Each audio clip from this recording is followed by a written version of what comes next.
Welcome to Molecule. Hello guys, today's topic of discussion is general characters of fungi. तो आज हम important characters of fungi के बारे में डिस्कस करेंगे। इंट्रोडक्शन देख लेते हैं। सबसे पहले fungi is a group of eukaryotic unicellular और multicellular organisms that live by decomposing and absorbing the organic materials on which they grow.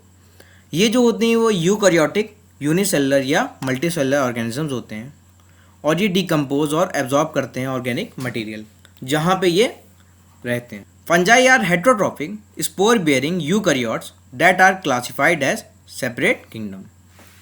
अब ये जो फंजाई होती हैं वो हेट्रोट्रॉफिक होती हैं, खुद अपना फूड नहीं प्रिपेयर कर सकती, बट ये दूसरे ऑर्गेनिजम्स पे डिपेंडेंट होती हैं और ये स्पोर बियरिंग यूकैरियोट्स होते हैं जिनको एक सेपरेट किंगडम में आर.एच. वाइटेकर ने रखा था, जिसको हम लोग कहते हैं फंजाई, और उसी के अंदर ये सारे ऑर्गेनिजम्स पाए जाते हैं। It is different from other eukaryotic kingdoms of plants and animals. और ये अलग जो प्लांट और एनिमल यूकैरियोट ऑर्गेनिजम्स हैं हमारे, उनसे ये डिफरेंट होते हैं। The study of fungi is called mycology. और फंजाई की स्टडी को हम लोग क्या कहते हैं? Mycology.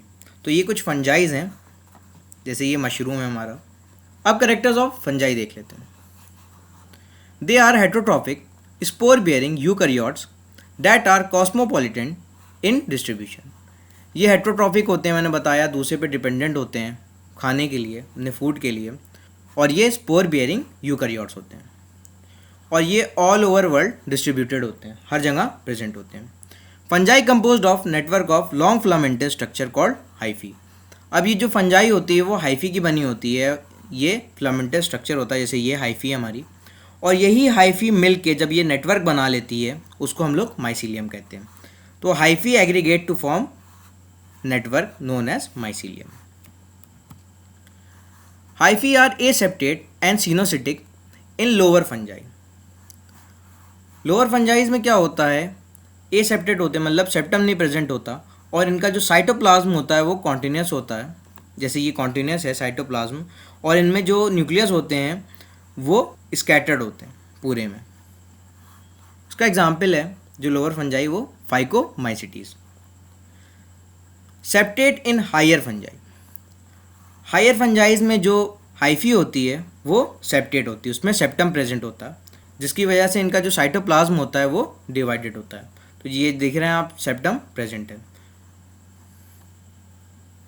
Hyphae contains colourless vacuolated cytoplasm and many cell organelles like mitochondria, Golgi body, endoplasmic reticulum, nucleus and reserve food substance in cytoplasm। अब जो हाइफी होती है उसके अंदर कलरलेस वैक्यूलेटेड साइटोप्लाज्म होता है, मतलब उसमें वैक्यूल्स प्रेजेंट होते हैं, और सेल ऑर्गेनेल्स पाए जाते हैं, जैसे माइटोकॉन्ड्रिया हुआ, गोल्गी बॉडी हुई, एंडोप्लाज्मिक रेटिकुलम हुआ, न्यूक्लियस हुआ, और रिजर्व फूड सब्सटेंस पाए जाते हैं। सेल वॉल जो होती है फंजाई की वो काइटिन की बनी होती है। Fungi lakhs true organs but the mycelium of ascomycetes and basidiomycetes may become organized into more complex reproductive structure called fruiting bodies or sporocarp, in which sexual spores are formed such as basidiospores and ascospores।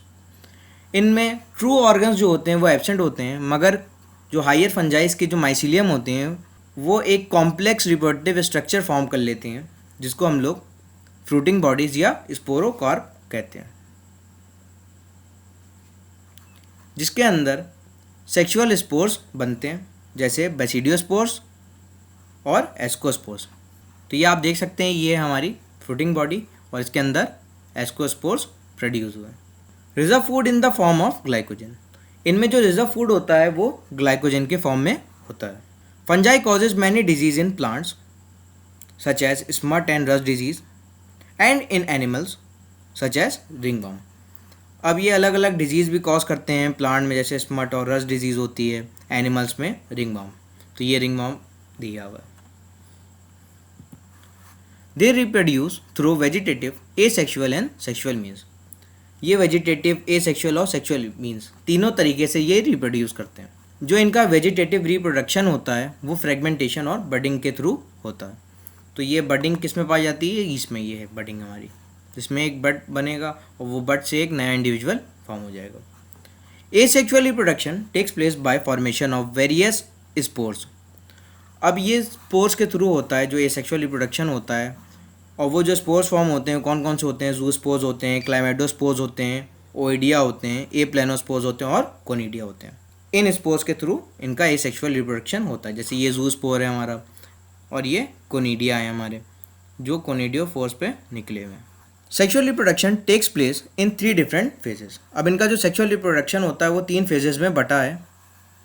पहला phase होता है plasmogamy, जिसमें protoplasm जो होता है वो fuse करता है। दूसरा होता है कैरियोगेमी, जिसके अंदर न्यूक्लियस फ्यूज़ होते हैं। और तीसरा फेज़ होता है मियोसिस, जिसके थ्रू सेक्सुअल स्पोर्स प्रोड्यूस होते हैं। Sexual reproduction is only absent in class Deuteromycetes but occurs in all other classes of fungi.